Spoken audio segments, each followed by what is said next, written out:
The following was recorded in front of a live studio audience at the Studio 21 Podcast Cafe. This is the United Podcast Network.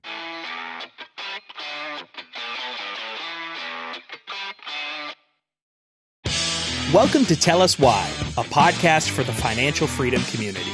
If you're looking to succeed in your quest for financial freedom, make sure you join us every week as we, along with our guests, discuss different stories of success, how they were achieved, and how you can do the same. And of course, we ask them to tell us why. Here are your hosts, Jack and Mike. Welcome to the Tell Us Why podcast. I am your host, Jack Darrenpool, here alongside my co-host, Mr. Michael Ketchen. Today we will be talking with Patrick Willie-Bonglo. Patrick is currently a top-performing real estate agent and real estate investor. Owning both rentals and private mortgage notes, he's the owner of Team WB Real Estate and co-owner at Ironstone Property Group. A lot going on. But before we get into Patrick and get him in studio, Mike, what's up? What's going on in the business these days? As you know, if every week in real estate was like this week, life Mike's would be in a really easy. bad mood. No.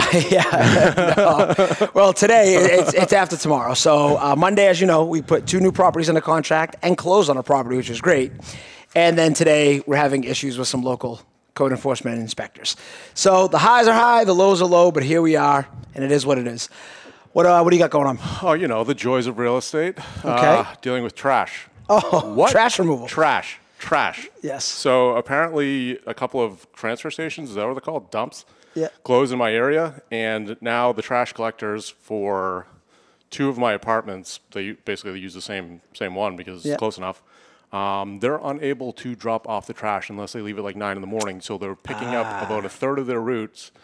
And now I'm having tenants complain to my property managers about such. But the good thing is you have a management team now, have a right? management So it's team, their so problem. it's So a pain in Jack the ass pays because them to solve this. We were in the transition phase. I don't wanna started hear it. Now I'm kind of stuck into handling it a little bit because I was there in the beginning, so I don't want to completely offload it on all of them, and it's something that I have to deal with. But yeah, got a couple of other prospects I'm considering bidding on. One down in Florida again, and Another long distance real estate. distance, Sounds yeah. like something we should do an episode a on. little 9-unit. Could do that. 9 unit. And Mention then that. one on the south shore. I like it. So yeah, That is exciting stuff. so good times. That is, and as exciting as that is, we're even more excited about our guest today. He's an unbelievable investor, unbelievable entrepreneur, and all-around good guy. Unbelievable guy. He is. And before we bring him in, though, why don't we hear today's episode is brought to you by... Are you sick of being treated like just another number by large insurance companies? Do you want a more personalized experience with somebody that you can trust? With Keith Monty from Boynton's Insurance, that's exactly what you'll get. Keith is an experienced professional who can design an insurance plan tailored to fit your specific needs. With access to over 30 insurance carriers, Keith is able to shop numerous markets to find a price that works for you.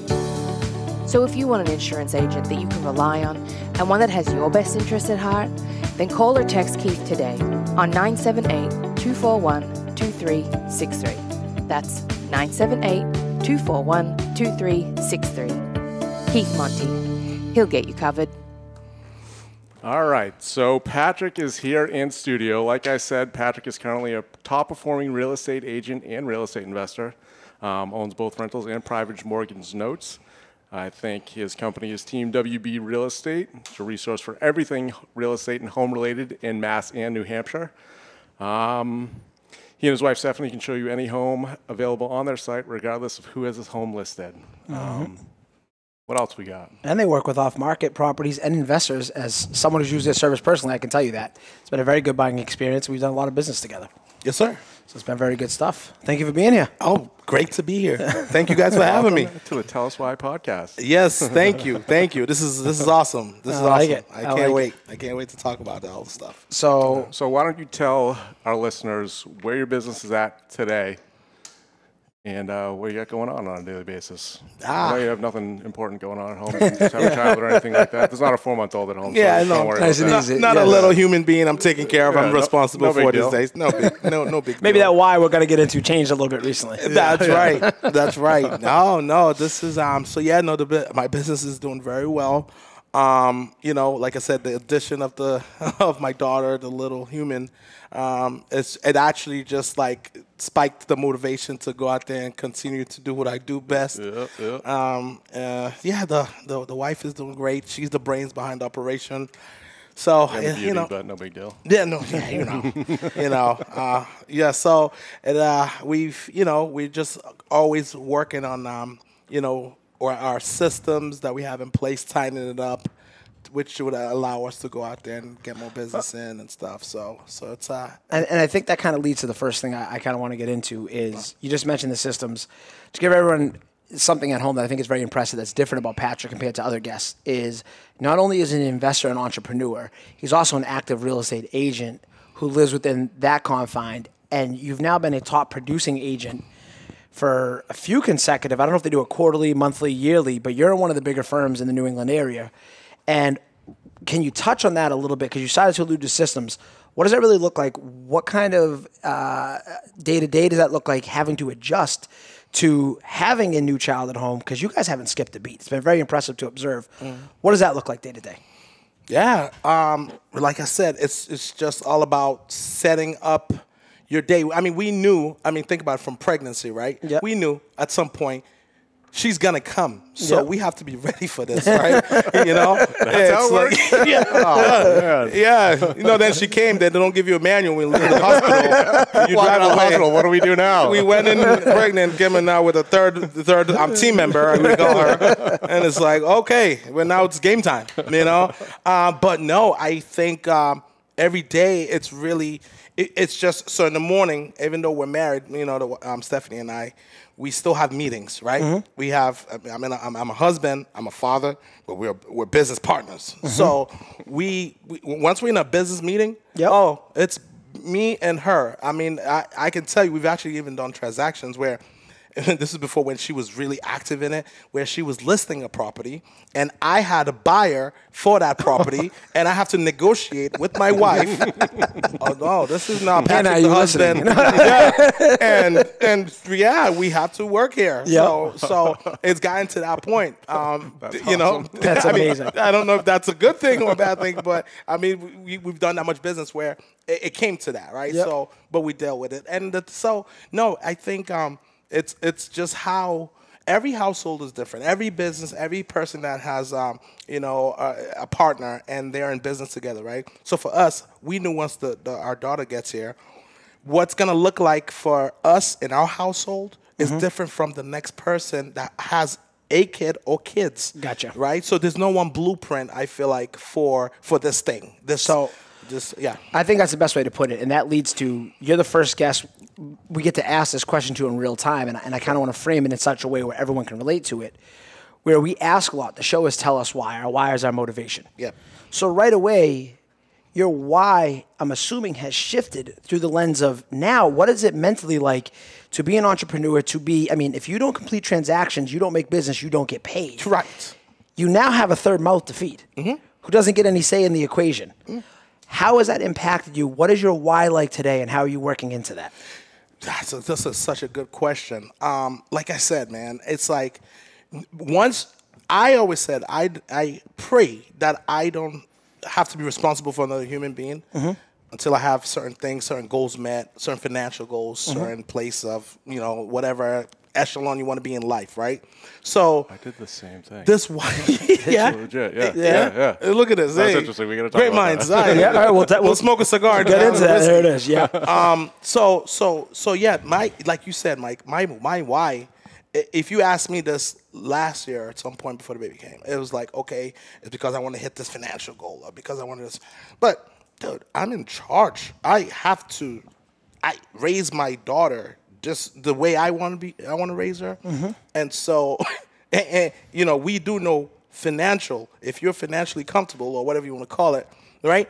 That's the start. Like, I want to go on vacation still with my little one. Before it was just, Stephanie and I, but now I have I got to pay for a third ticket. So guess what? I got to do another deal for that, or I need to go. So is that as someone in your position? Yes. Because after this, I want to get into the backstory. I think it's fascinating. But what I'm really intrigued by is, do you feel any added pressure, added motivation, Has it been more stressful? Is it extra fuel on the fire? How are you working this into your business and helping to fuel your why? How is this tying in? You know, I gotta answer this like this, right? So I was just actually watching. I get like a bunch of news feeds and stuff, and Damian Lillard, the basketball player for the Portland Blazers, somebody asked him, some reporter, and they were like, "You feel pressure because of this?"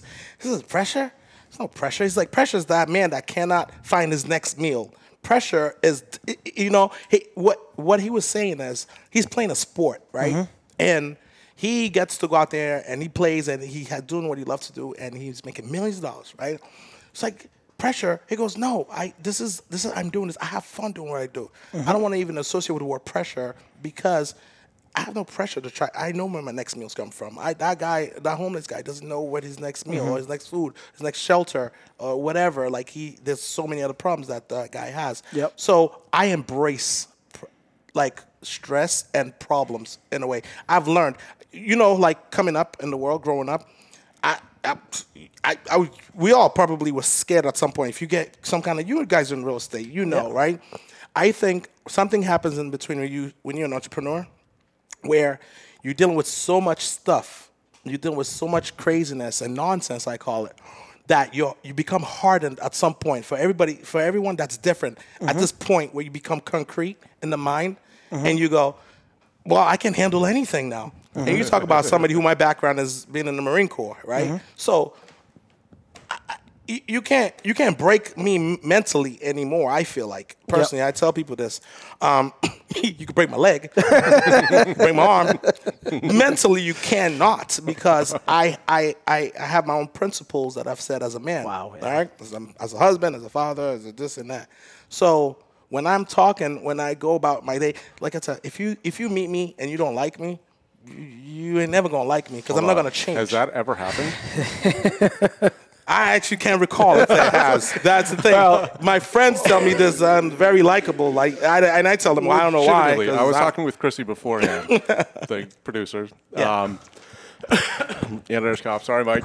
I was saying that you are one of those people you meet the first time, and I would take a bullet for you. It's one of those you jump in front of a bus to save. He has never said that to me, just so you know that. Mike, no. I'll push him in front of a bus. I'm not jumping in front of it. Thank you, sir. But, legitimately, your mindset, and I think there's something we wanted to touch on, your positive mindset, Thank you, sir. I think is exemplary. And I think, I could be wrong, but I feel like that has a lot to do with where you are at now in your business and your life. I feel like the positive mindset, I would love to work with you. I think people just meeting you for the first time. I remember one time you told us about a story. You met a guy at a bowling alley or something like that. And you ended up selling his house for him. I was like, that makes perfect sense. I completely That's get Patrick that. in a nutshell. I feel like that translates. You just have the most positive mindset I've ever come across, and you're one of the most genuine guys that I've ever met. Thank you, sir. I appreciate it. And I feel like that translates into your success in business. Well, now, you teed it up for him, so now we got to ask him to hit it out. So we've heard about your why. I love the way you framed it. Okay. Let's take that here, because that's the thing that, as you guys know, we're building a community. We have some real estate, we have some entrepreneurs, we have business owners. What we're trying to show you guys is actionable steps and themes that can apply to any walk of life you're interested in. Financial freedom, starting your own business, being an entrepreneur, being an investor. Patrick, having worked closely with you over the years and getting to know you, I think Jack just alluded to it.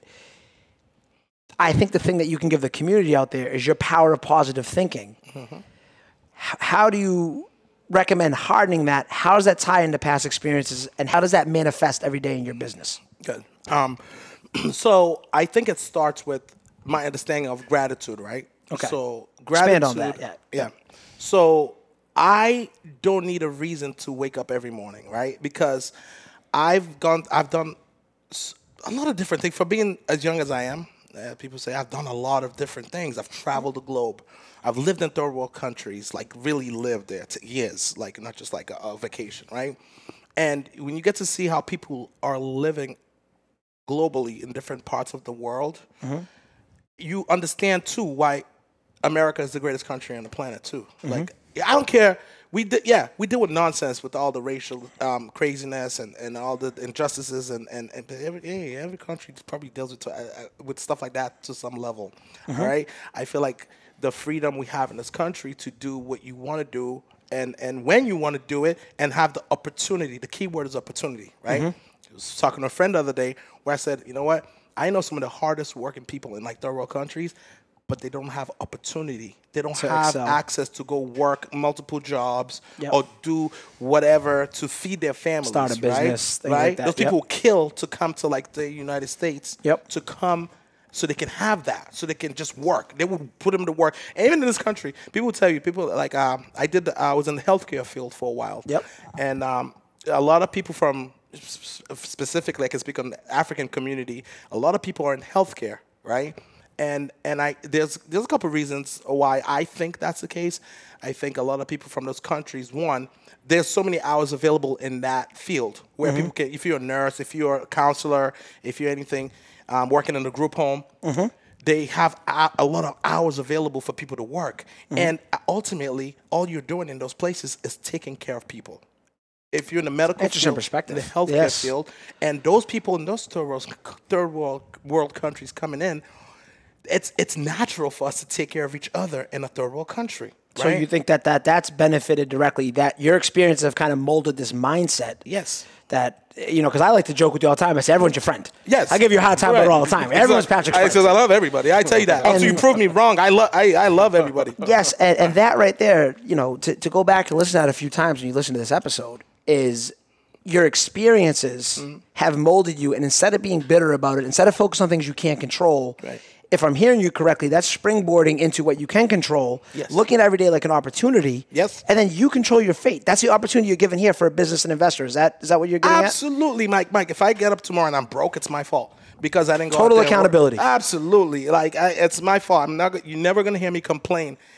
First of all, I say I complain. Nobody listens, so I have that in my own head. So Marines coming out. So if I do complain, I start to stop. I go, no, I'm not complaining. It's my fault. It's my fault. It's my fault. Right? I'll take the fall. And like you said, so right, one is living in a third world country that cemented this like mindset I have, but also doing things like being in the Marine Corps. Right? Working in the healthcare field, it wasn't just like 1 or 2. I was there for 11 years, taking care of very sick people, mentally ill people. And you get to, when you do that job, you get to actually appreciate your own health. Think about it, right? You're there dealing with people, and people from all walks of life. I've had like lawyers come in there for help. I've had police officers, construction workers, from all walks of life and everyday life, and they're just having like a mental, fatigue or mental. They need help. They need to talk things. Sometimes people just need to process things.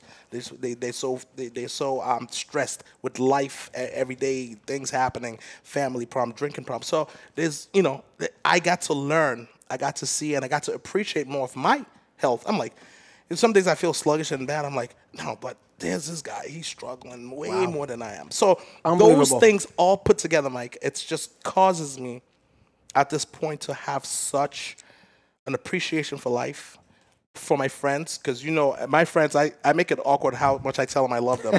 Like I do. I love my friends. I do. Like you said, Jack, I'll take a bullet for my friends. Like they know this. Like, and I don't say that loosely. Like if I don't want to hang out with you at this age in my life, I'm not going to hang out with you. But I like it. We're hanging out. We can be friends. We go on vacation. We smoke cigars because that's what I enjoy to do this day, and I appreciate it, all of it. All right. Well, that leads to the next thing Indian Jack wanted to touch on, and it ties into the mindset, the why, everything we've been talking about. Not only was COVID an uncertain time, we're investors. We had things we were dealing with. I think your business in some ways was even more concerning initially because it's a transaction-based business. Correct. Not only did you get through COVID, you thrived and grew during COVID. That's right. What was that like doing 2020 as an entrepreneur, real estate, top-performing agent, and growing the business? And what actionable steps can we give to the community about that, going through that kind of adversity and growing? Yes. So basically, the grind don't stop. That's another thing I say. The grind don't stop, right? When this COVID pandemic and all this stuff, when it happened, they came out and said certain people in business were essential. Some people, you had to like kind of stay away, furlough themselves or whatever they call it. Real estate was always essential. Like things need to move. If real estate just stopped in the country would actually probably just collapse because it accounts for X amount of the economy of the country. It will always be essential. That's why I love the industry as an investment. Absolutely. Absolutely. Right? So once we got educated on all the rules and regs that you need to regulations that you need to follow and things like that. Well, I looked around and I was like, on the real estate side, half of the agents that I knew, because I had a conversation with my broker, and he said, believe it or not, half of the agents either stopped working themselves or they just quit the business. Wow, during 2020, really? Yes, they quit the business. That is fascinating. The hottest market because, ever. Wow. Yeah, because, Mike, I actually thought it was going to be like a 10, 20%. Maybe people taking time to say, oh, we don't know about COVID. It's like 50%. Wow. 50%. So guess what? Naturally, what happens is... demand increases, supply decrease of active agents, and you got to go figure out the business. Yeah. Absolutely. So I had business falling in my laps. Yep. Literally, because people know I was actively working. My social media was active. People saw I was posting like, hey, closing, I'm closing deals. So naturally, people were seeing that I'm working and they're calling me to give me business. So and obviously, you call me, I'm going to do my best to get it done for you, get it closed. So I did the most transactions, the most transactions I've ever did in the middle of the pandemic. Which is so cool to say. That is awesome to say. I know we want to touch on. You want to ask about the current market, correct? Because so we're in as investors. How do you want to word this? Because Jack got a good question on this. Sure, Jack. Fire away. That's why we're here. Yeah. So where's the market headed? Look into your crystal ball and tell us. No. In your opinion, in your professional opinion, I mean, you've been in it obviously since COVID. Yeah, the resi and commercial side, which is I interesting. think there was a good housing number last month, reported this week for last month. Just wanted to get your take on where the market is headed, in your opinion. All right, so the housing market, because I can't speak on the stock market and all this other, whatever. I'm a housing guy, so we stay on top of the knowledge about are housing. my stocks going to go up or no? I know, right? I don't know. The housing market is actually still projected to continue to do well in New England. Once again, let me break it down geographically. In our region, right through 2022. And part of the reasoning is, there's a couple of reasons. Okay, so first thing is, after COVID, a lot of people realized, right, people that worked in super populated cities, that they wanted to get out and get more space and property. Well, guess what? Yep. Geographically, we're in a great location up here because, in southern New Hampshire here, which is where I live, there's a lot of land, there's a lot of space. The property values are considerably very affordable compared to if you lived in New York City or in Boston, right? So people are coming up and people are realizing they can work from home. So they are actually coming in and they're saying, hey, my mortgage, I can get this, price home, and then my mortgage is going to be this. So it's very affordable to come live up here. So naturally, more business is coming in this region. I mean, there's a plethora of reasons, but that's the number one thing that I'm noticing. I go to open houses. For $500,000 homes, there's 500 plus people there. No joke. Wow. One of the open houses, police were called to come disperse the crowd. And the license plates of these cars I'm seeing is from New York, New Jersey, Connecticut. Wow. And people can afford these houses because the rates are still historically low. To piggyback on what Patrick's saying there, and we'll do a deep dive on this week in the community, looking at vacancy rates and how they tie into certain markets. I shared offline in one of our chats for show notes why most of southern New Hampshire, my market, why Jack's market in the South Shore here in Massachusetts, and really I would call them non-major metros across the country, populations under 100,000. Vacancy rates, up in New England, we're under 2%, except right now in Boston, they're still actually hovering over 10%. And it kind of ties directly to what you're saying, that a lot of these people who might have been renting these A-class assets are now pushing housing prices up, and it all kind of ties in. And to actually, again, take what you just said as an actionable tip, not only did Patrick not slow down, he was in a position to take on the increase in business. You weren't waiting around for it to happen. You figured out the regulations. You figured out what was needed. You had the systems in place to thrive. And as a result, you had your best year.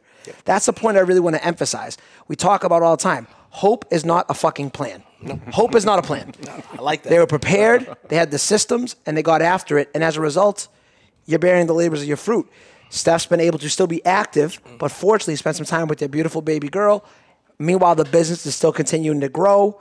You guys are doing well, and I'm just so lucky to be in a position to see this growth, and it's definitely great having you here and getting into some of that for the community. Thank you. Yeah, so before we move on to the next segment, there's two things I wanted to touch on. The hat? Sure. What's up with the hat? Oh, the hat. Well, this is I'm a big hat guy, in case you couldn't tell. You guys watch on YouTube, I wear a hat every episode. Yeah. Part of my why I wanted to be able to wear a hat every day. No, cool. Well, so besides the real estate thing, my wife actually happens to be a country singer. So I actually am usually found in on a country venue, checking out shows and things like that. The African guy from Sierra Leone is country singer. Yeah, That's why he can do it all. That's right. He can do it all. I actually dabbled in the music industry. I remember that. As a Yes. singer, and Yes. I do have songs I can, I can share with you guys. So, but this hat, the hat is actually a country music band from Nashville, and their logo is very unique. I kind of like the hat. It's actually an AY, which stands for American Young. So shout out to American Young because they're awesome, up and coming. It's a great They're actually story. pretty I like established it. now. I like it. And I consider myself a walking billboard, so I'm always promoting my friends' businesses. So any day you can catch me wearing a T-shirt or a hat, promoting any of my friends' businesses. So that's what I do. I like it. And then, so what's on the agenda going forward? I think we were talking about a new business venture where Oh boy. seems pretty Hollywood movie Oh boy. esque style business venture. Like, I'm intrigued already. It just came to me because I do have some connections in We haven't brought West that up. Africa. Yeah. Sierra Why haven't we brought that up? Like, your dad was a diplomat, right? Yeah, From my Sierra father was a Leone. diplomat in Sierra Leone.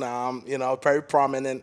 I actually have pictures of my dad with Queen Elizabeth in Buckingham Palace, like pictures to legit. prove that he was, But Sierra Leone, my parents are from Sierra Leone, and that's kind of like the country I keep alluding to when I was talking about third world country because I lived there for a while. But Sierra Leone is arguably one of the richest countries in the world because of all the minerals, all the resources.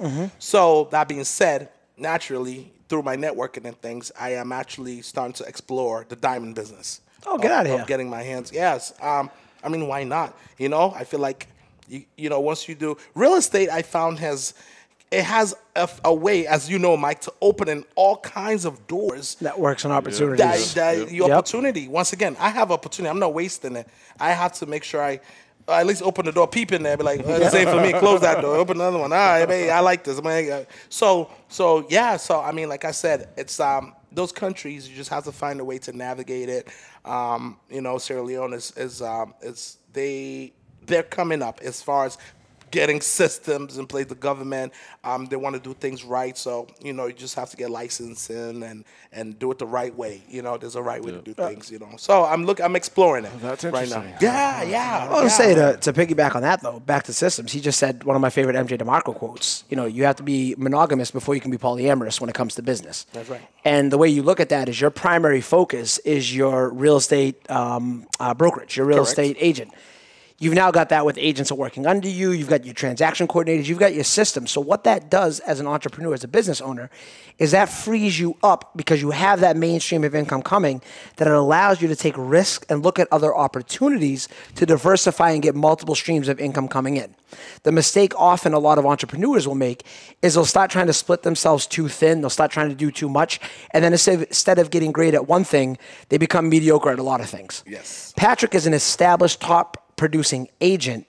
Now you've broken back into some of the rentals. You're looking at this minerals and precious metals industry, all because the other main focus is not slowing down. So keep that in mind. Monogamy before the polyamorous when it comes to business. I thought that was a great way to put it. I actually like that. Great. Yeah, MJ DeMarco, it would be great to have him on someday. Just Unbelievable. released a new book, Yes. Thursday. If you haven't read Tuesday. The Millionaire Fast Lane, yeah. cannot recommend it enough. Great book. Totally changed the way I look at business and life and actionable steps of putting into our business every day. I like it. All right, so we're ready to move on to the big three.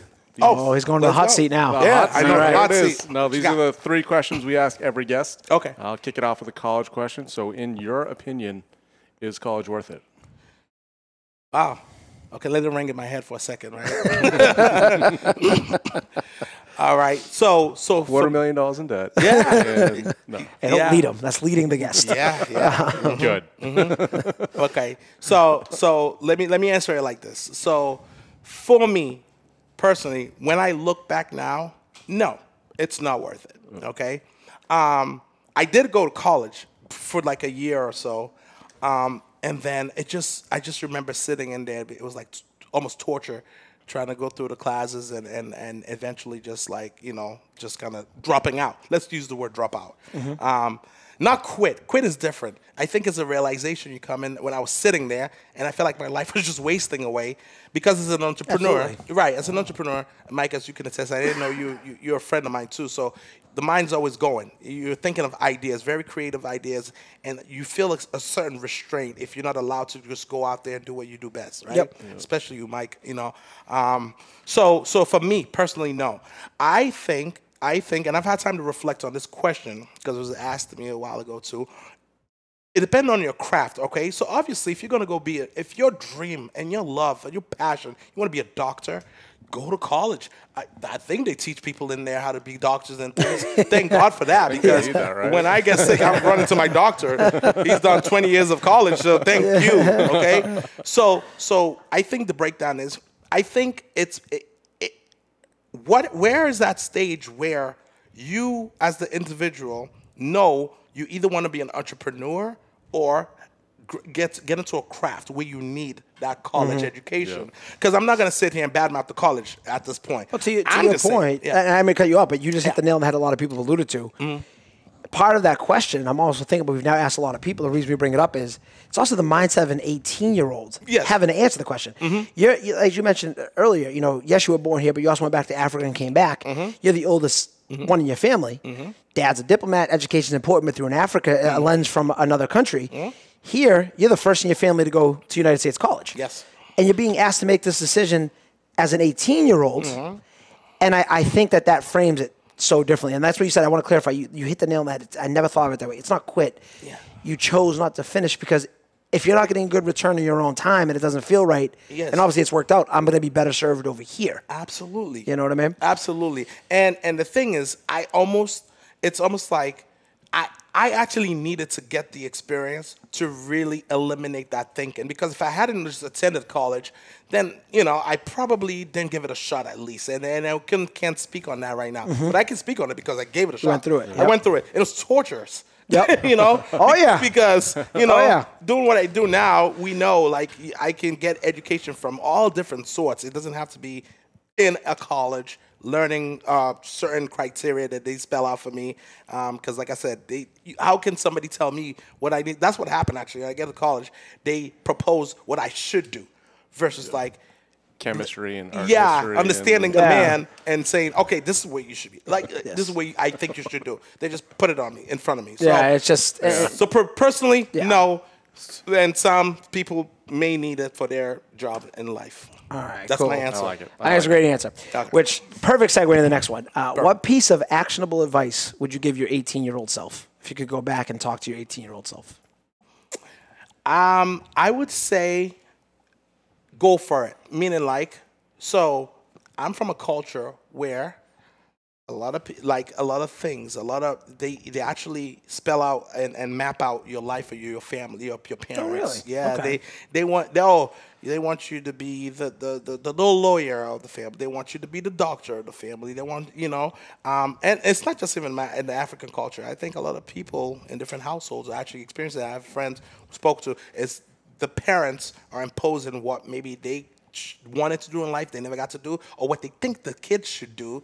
And because it's out of fear. Parents want the kids to do well naturally. So maybe they're thinking like, oh, I think you should be a doctor because you make a good living that way. But that kid may necessarily not want to be a doctor. Yeah, I mean, my sister reasons was that in this matters, boat because I remember my parents wanted her to be a pediatrician or something. And my sister is like, no, I don't want to do that. So years though. She was already like years deep in college, like 6 years in. Oh, jeez. And, you know, in debt. And then she realized, I don't want to do this. And then she switched fields. Now she's doing something with politics or something. Like, it's not, medical field to that. So she doesn't, So go for it. Yeah, so the 18-year-old self, don't have fear, meaning the fear held me back because I was afraid of what my family would think of me, what would they would make, what they would, because I didn't do what they wanted me to do. And as an 18-year-old, you're still a kid. Like, I don't care what you say. Like, you're still young in the mind. 100%. Right? Absolutely. Yeah. So I had that fear of, like, taking my shot, starting a business, going for it, Like, there was no way. I think later on, after a few years, that's when I grew into, all right, no, no, I think I can't do this. I have to grow into my own man. Hence Exactly. the reason I went into the Marines. Instead of being fear, you got to what? Bet on yourself. Bet on yourself, I love baby. that Talk shirt. about the community. Love that We're getting shirt. you one. Please. I ordered some dry fits, so we're going to give them to everybody. Please. Check it out. Link to the store in the show notes will be there. We got some dry fits coming out. We're going to have Bet on Yourself across the back, part of the Tell Us Why community. Love to see everyone out there rocking the swag. Love to see what we're really building here, and Patrick just personified it. Love it. Your Love answer it. ties in perfectly. Beautiful. Love it. It's a beautiful thing. Synergy. I like it. I like it. I like it. All right, so the last question of the big three. What is one thing you'd want your 90-year-old self to say to you? My 90-year-old self. That's if I make it to 90, right? My 90-year-old self would probably look back and say, I'm glad I did get to do what I wanted to do eventually, right? Mm-hmm. Because I also know people who still to this day would say, oh, I wish I should have done this. I wish I could have. Even today, I had a friend who said they wanted to do real estate. Almost everybody. Right. And they said, I wish I could have done it. I'm like, you're 35 years old. I'm like, you sounded like you get him on the phone with me. You sound like you're 90. You're young still. Go do it. Get up and go. So my 9-year-old self would be proud of at what point did I get up and say, you know what? I got to change it. I got to be different. I got to go do this. I got to shoot for it. And I did something about it. And like I said, coming from the family I'm coming from, I was like an outlaw. Because I kind of was like... You're bucking cultures, you're bucking trends, you're bucking everything. I'm defying the parents here, and I'm going to go do what I want to do as a man, because in my mind I said this is the right path for me. That is such a great answer. And that's ultimately what we're doing here is, someone asked me the other day, I had coffee with a young girl, we'll call her my niece, because I've known her since she's a baby, but good friend of mine, and I'm so proud of her. The first one to go to college, in her family, is working well now. But she's a social worker, so she's passionate about what she does. But she's now realizing, wow, I'm leveraging my time for money, and it's not a lot of money. And she's got this luxury apartment because she's keeping up with the Joneses, and she's kind of coming up for water and realizing some stuff now. And I told her, I said, the thing that you're so ahead on is that you come to this realization at 25, and you're not showing up expecting something. You're looking to put the work in to live life on your terms. Wow. And that's the biggest thing. So she goes, well, what did you want? Did you want all this money and all that stuff? And I go, no, money's actually a weak motivator. My first goal, believe it or not, my first why, if you will, when I left education, I didn't want to set an alarm clock again. I wanted to I'm dead serious. I wanted to organically wake up when I wanted to. Now, the goals change. We always talk about that. Your why will change over time as you grow. Patrick's here. It's changed. In the last year, it's changed. Okay? But it doesn't have to be, we're so obsessed with results and Bentleys and jets because that's what social media tells us. When in reality, I saw this great shirt the other day. I wish we had thought of it for the community. And it said, the profits in the process. And it resonated with me because if you design that goal of what you want, like you just said, your 90-year-old self, live life on your terms because tomorrow is not guaranteed. So why are you waiting to live when you're 65, 70? It makes no sense. No. It makes no sense. That was a great answer. That was great. Patrick, where can people learn more about you? But where can they get in touch with you, learn a little bit more about you? Yes, so we are active on social media. We do have a website that's under construction at the moment, but it's up and running. We just have like a logo design that just came in from the graphic designer, so we got to put that up, change a few things around. But that will be teamwbrealestate.com. We also are on Facebook. You can actually just search Team WB Real Estate. That'll also come out. And that's pretty much the main ways to find me. And of course, Google. You can Google. It's pretty cool when somebody can Google your company.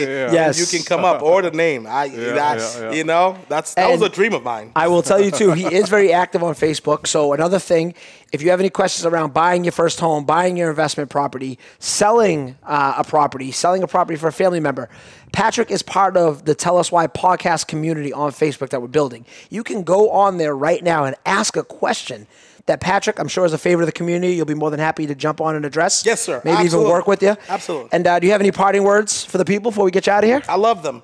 You love them all. Whoever's love the community. This, I love you till you prove me wrong. I love you guys. I love all of you. All right. Where can they find us, Jack? All right, so if you don't already follow us on social media, you can find us on YouTube, Facebook, Instagram, LinkedIn, Twitter, So on TikTok, it goes and goes and goes. We're everywhere. All the links are in the description below. If you're new and just listening for the first time, make sure you head over to our YouTube channel and subscribe. Also, now on Spotify, officially, please. It's official. Check it out. Leave a rating, review. Go to iTunes. Share that. As we mentioned, the Tell Us Why swag is available in the store. And if you want to come check out the podcast in person, we film every Wednesday at 3 p.m. Eastern in the Studio 21 Cafe located in Salem, New Hampshire. Come on in. Come be part of the community. All right. Until then. End it off with the quote of the week. What is that? I went with the Kiyosaki again. Get out of here. What do you got? Guy. Good debt is a powerful tool, but bad debt can kill you. That is unbelievable. Robert I love that. Kiyosaki. So that's it for today. Be sure to join us on next week's episode. Until next week, Bet on yourself. The views and opinions expressed by the hosts, guests, or callers of this program do not necessarily reflect the opinions of the Studio 21 Podcast Cafe, the United Podcast Network, its partners, or affiliates.